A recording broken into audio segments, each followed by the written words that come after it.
Oui, je ne sais pas trop de quel côté je prends les choses, parce que il y a déjà eu beaucoup de choses dans la discussion, mais moi, il y a une question qui me paraît importante, parce qu'on a parfois eu du mal à le faire, et la gauche dans son ensemble a eu du mal à le faire, c'est que nous, on affirme le droit pour les populations de vivre en sécurité comme un droit important.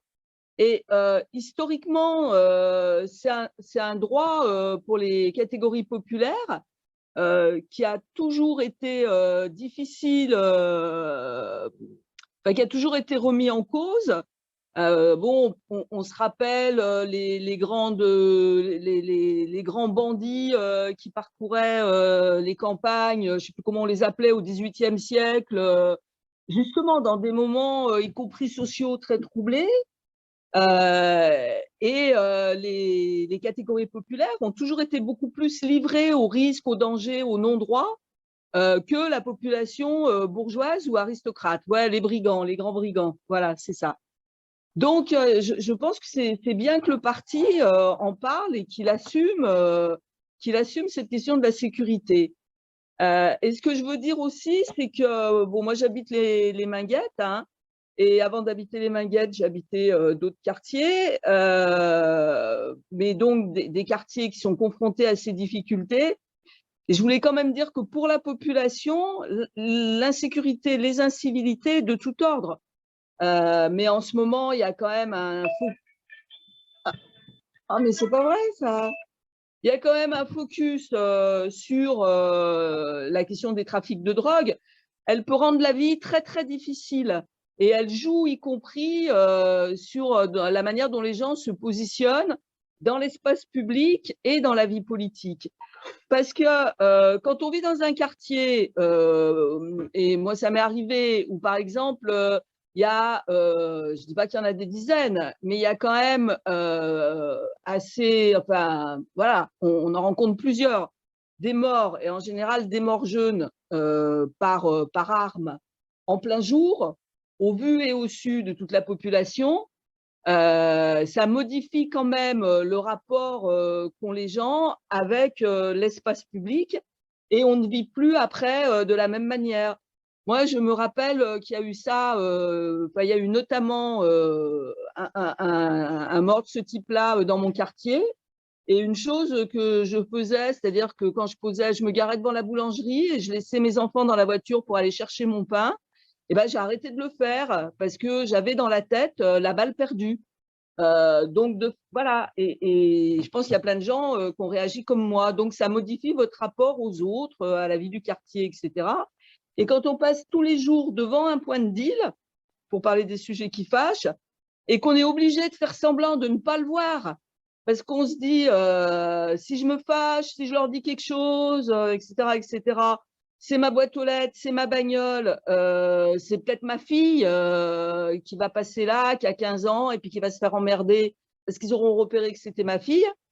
Et ben voilà, donc on dit rien, et c'est clair que ça modifie au fil des jours, ça modifie votre rapport aux institutions, à la République et à la vie politique, quoi. Et ce que ça fait grandir, c'est l'idée du chacun pour soi. Alors, moi, après,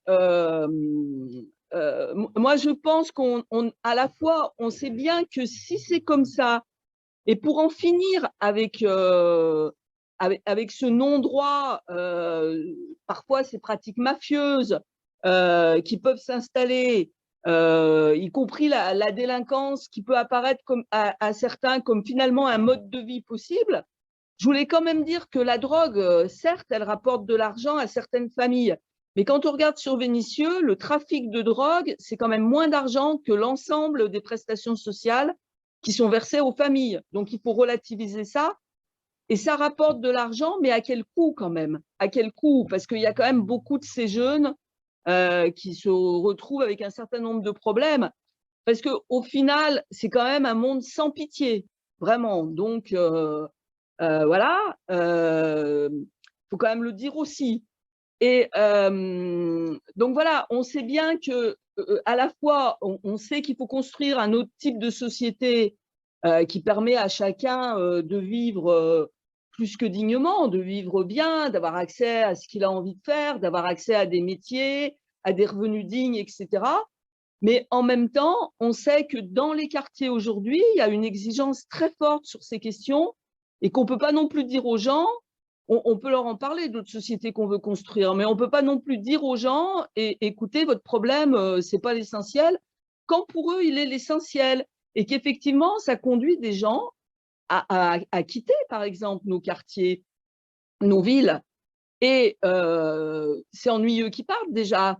Mais en plus, pour partir, ils se mettent des fois dans des situations pas possibles, parce que c'est l'illusion de la maison à 30 km de Lyon, mais pour des familles populaires, avec le fric que ça représente, l'éloignement des lycées, etc., les voitures, enfin, tout ce qui va avec. Et ces gens, c'est parfois l'illusion du lotissement. Et des fois, ces gens, 5-10 ans après, là où ils sont allés, ils ont fini par retrouver des mêmes problèmes ou des problèmes assez proches. Donc, en plus, pour eux, c'est un truc sans solution, quoi. Et effectivement, ça nourrit fortement, ça peut nourrir fortement le vote Front National ou l'abstention. Parce que si l'État, si les gens ont le sentiment que l'État, les politiques ne s'occupent pas d'eux, ben, ils ne voient pas pourquoi eux, ils s'occuperaient de l'État et des politiques, quoi. Donc, il y a un lien assez direct. Voilà. Alors, moi, je ne veux pas venir sur la loi et nos propositions, mais par contre, je trouve que le parti, sur ces questions-là, devrait vraiment porter de l'action collective. Parce que l'action, je n'ai aucune illusion sur le fait que l'action collective va résoudre tous les problèmes, les manifestations, etc. Parce qu'en plus, j'en ai fait l'expérience sur cette question-là, puisque à Vénissieux, on avait fait des grosses manifestations sur ce thème, notamment au début des années 2000. Mais je pense que l'action collective, par exemple, j'ai vu là, il y a eu plusieurs jeunes qui ont été, plusieurs rixes entre jeunes à Champigny, grosse ville du Val-de-Marne, et qui ont pris un tour extrêmement dangereux, avec des jeunes grièvement blessés, etc. Et les habitants, avec des associations, ont décidé d'organiser une marche contre la violence. Et je pense que quand on fait ça, je pense que le parti devrait être plus souvent sur ce genre d'initiative, à la fois de dire on ne laisse rien passer, parce que c'est important pour les gens d'entendre que nous ne laissons rien passer. Donc, nous ne laissons rien passer.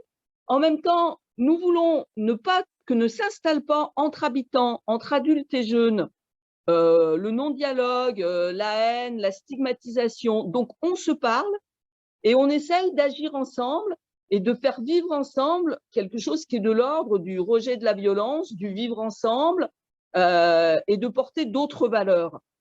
Et il me semble que pour le parti, avec toutes les difficultés qu'il y a, parce qu'il y a la peur, vous voyez, ce débat-là, il y a des camarades ou des gens d'ailleurs qui nous ont dit on préférerait qu'on ne voie pas nos têtes si le débat il est public.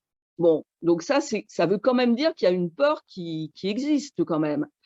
Mais même s'il y a de la peur, je pense que chaque fois qu'il y a de l'action collective, que les gens se parlent, que les gens ciblent vers à qui ils doivent s'adresser, que les gens refusent finalement de se laisser enfermer, de jouer le chacun pour soi et de se débrouiller tout seul, qui cherchent une réponse collective. Sur ces questions de la violence, je pense qu'on avance, quoi. Et si on parle des quartiers populaires, je crois qu'il faut mettre d'autres choses. On parle beaucoup de la drogue. Bon, moi, j'ai un avis légalisation, pas légalisation, mais j'y vais pas là-dessus parce qu'on en aurait pour la soirée.